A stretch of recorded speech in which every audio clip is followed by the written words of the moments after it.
the future of the National Cathedral hangs in the balance following the resignation of founder of Action Chapel Churches, Archbishop Nicholas Duncan-Williams, and also president of the Eastwood Anaba Ministries, Eastwood Anaba, from the National Cathedral Board of Trustees. The clergyman cited failure on the part of the Cathedral Board to approve and also appoint an independent accounting firm to audit all public funds contributed to the National Cathedral project. Well, my colleague Gukwa Santi has been looking into the document and comes through with a breakdown of some of the reasons for the resignation.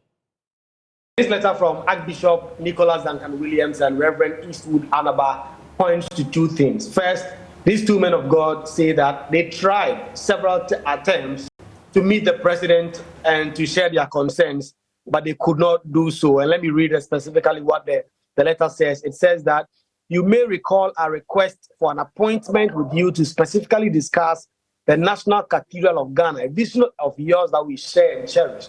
We truly understand that the demands of the nation and indeed the world have been placed upon your shoulders may have prevented the realization of this meeting. So this meeting that was requested by these two men of God to discuss their concerns with the president did not come up. And because of this, they put together this letter resigning, and they have specific concerns. They say that they had requested for an audit into some funds that have been paid into the National Cathedral Fund and a number of issues that have happened around the cathedral. We know that some of the Kujeto Ablata in particular have been leading a crusade and have been making claims that there were some irregularities around the construction, and he thought that that forensic audit would be necessary.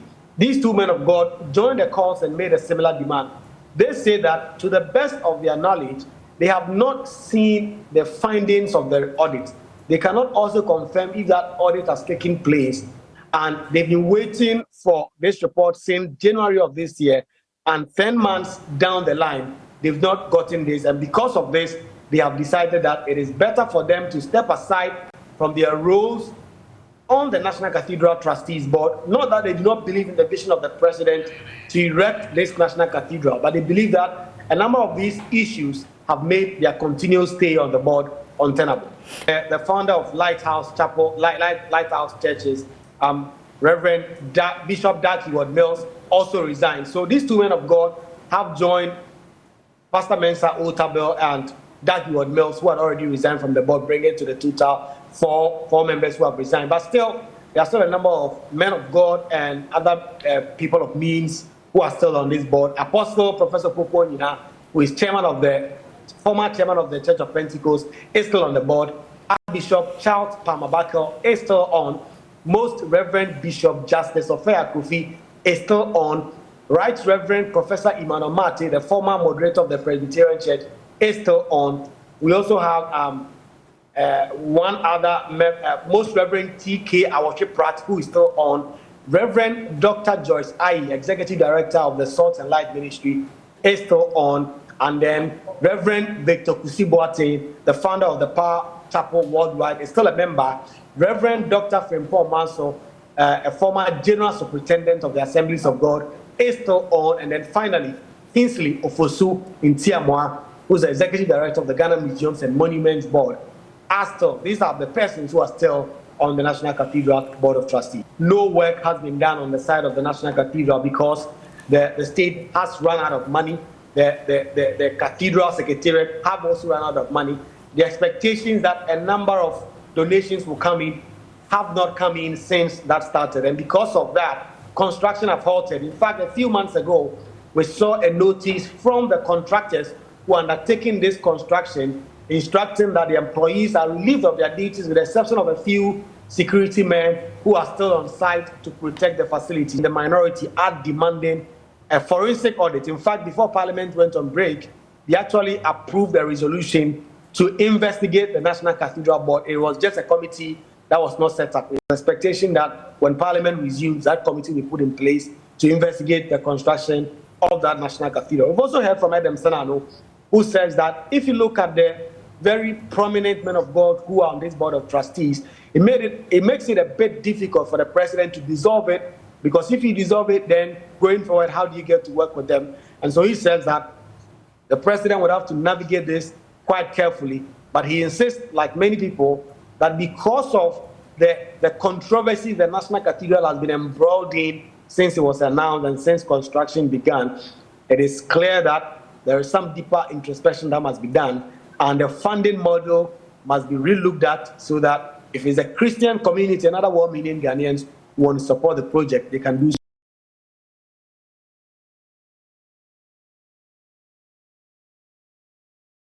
Well, in the last few minutes, the National Cathedral Secretariat has released a statement clarifying some issues relating to the resignation of these leading clergymen who are now moving out of the Board of Trustees, and it's titled Archbishop Duncan-Williams and Reverend Eastwood Anaba, press release from the National Cathedral of Ghana, indicating that, first of all, the attention of the Secretariat has been drawn to a letter addressed to the President, cited in the media before board members actually received copies of the resignation of 2 members of the board.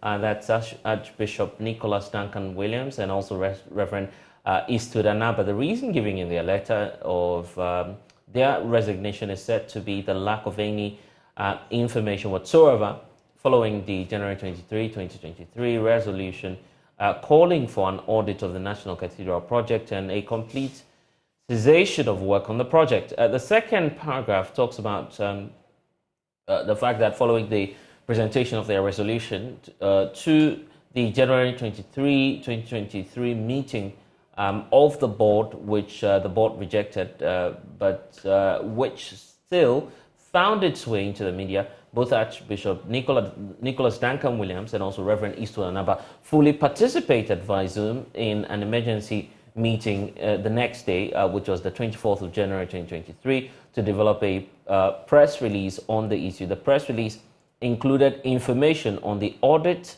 which was to be conducted by the international audit firm Deloitte, as indicated. Now, following this, the engagement letter for Deloitte to officially begin the audit was drafted and signed by Deloitte on that was on the 27th of March 2023, and then the setup of their system on the 17th of May 2023.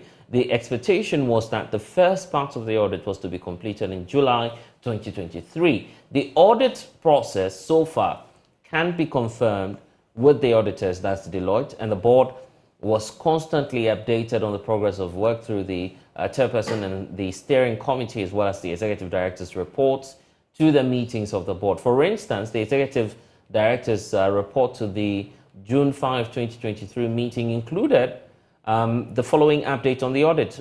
First of all, part 3, which talks about the financial audit of that meeting, noted that the auditors, Deloitte, are currently in the middle of the audit and are receiving the cooperation of the Secretariat. Similarly, at the 27th of September 2023 meeting, the executive director equally updated the board on the audit and included the following in his rating report, indicating, quote, delayed audit report. The audit report by Deloitte is actually needed to begin the fundraising campaign. Following a number of delays due to documentation, it is now hoped that the audit will be completed soon to enable fundraising restarts in earnest, unquote.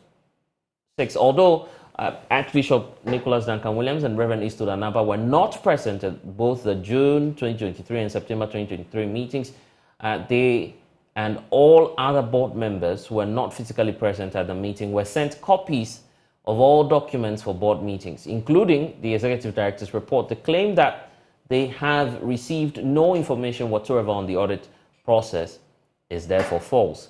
It needs to be stressed that the January 2023 resolution of Archbishop Nicholas Duncan-Williams and Reverend Eastwood Anaba was rejected by the board on 2 grounds. First, their call for a complete cessation of all activities on the project until an audit was done was redundant, as the meeting already had an agenda on audits.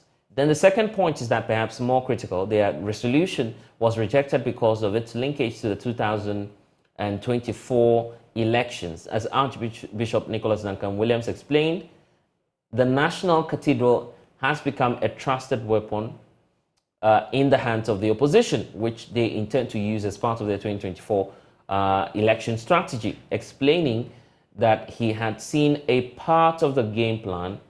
He argued that unless the board agrees with the plan to cease all works on the project until the 2024 elections, the opposition will come after each of them, create divisions in the board, and be relentless in their opposition to the project.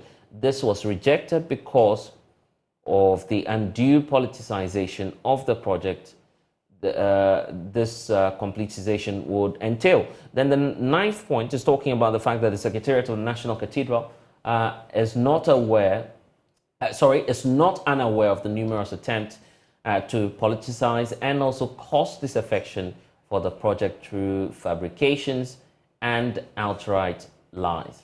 But as we have always insisted, the National Cathedral project has been implemented with integrity, and we work closely with the auditors to ensure that they complete their work, which will be shared with the general public. And that's signed by Dr. Opoku Mensah, the Executive Director for the National Cathedral. And this is just coming through here on the Joy News channel, and we'll definitely be updating you as and when we have some more details.